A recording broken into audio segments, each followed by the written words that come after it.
সীমান্তে চোরাচালান বন্ধে বিজিবির উদ্যোগে জনসচেতনতামূলক সভা অনুষ্ঠিত। মোহাম্মদ মুশফিকুর রহমান স্বপন, সুনামগঞ্জ ব্যাটালিয়ন ২৮ বিজিবির উদ্যোগে জনসচেতনতামূলক সভা অনুষ্ঠিত হয়েছে। মঙ্গলবার ৭ জানুয়ারি সকালে বিশ্বম্ভরপুর উপজেলার সলুকাবাদ এলাকায় সীমান্তে চোরাচালান, মাদক পাচার এবং অনুপ্রবেশ বন্ধে এই সভা অনুষ্ঠিত হয়। জনসচেতনতামূলক সভায় বক্তব্য রাখেন সুনামগঞ্জ ব্যাটালিয়ন ২৮ বিজিবির অধিনায়ক lieutenant colonel A K M. Zakaria Kadir, উপজেলা নির্বাহী কর্মকর্তা মোহাম্মদ মফিজুর রহমান, বিশ্বম্ভরপুর থানার ভারপ্রাপ্ত কর্মকর্তার প্রতিনিধি এসআই আব্দুস সালাম, দোদুরা সরকারি প্রাথমিক বিদ্যালয়ের প্রধান শিক্ষক মোহাম্মদ আব্দুল হাই, মদিনাতুল উলুম কাপনা মাদ্রাসার মুহতামিম মাওলানা রশিদ আহমেদ প্রমুখ। জনসচেতনতামূলক সভা শেষে সীমান্ত এলাকার হতদরিদ্র ৪ শতাধিক মানুষের মাঝে শীতবস্ত্র বিতরণ করেছে বিজিবি কর্তৃপক্ষ।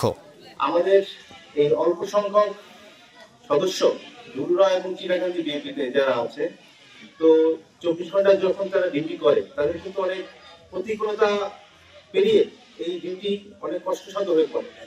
প্রাকৃতিক বাধা, আবহাওয়া, এছাড়া রিসেন্টলি সাম্প্রতিক সময় কিন্তু কিছু কুচক্রী মহল এই সরকারি কাজে আমাদেরকে কিন্তু বাধা প্রদান করার চেষ্টা করছে।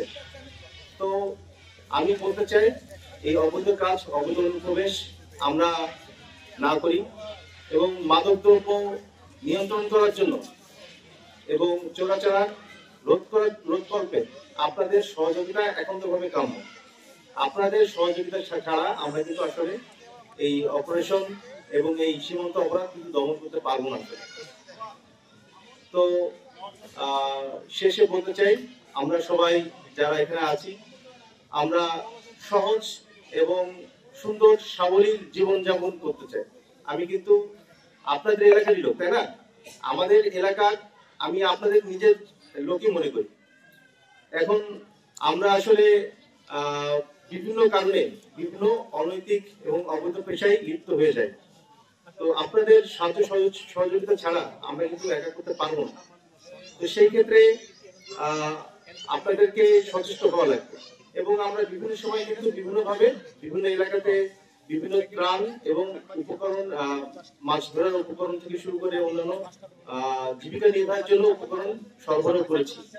আমরা আশাবাদী যে আমাদের এই অবৈধ কাজ থেকে আমরা বিরত থেকে নতুন পেশায় আমরা লিপ্ত হই, আমরা সুন্দরভাবে জীবনযাপন করি, এই আশায় আমি ব্যক্ত করি।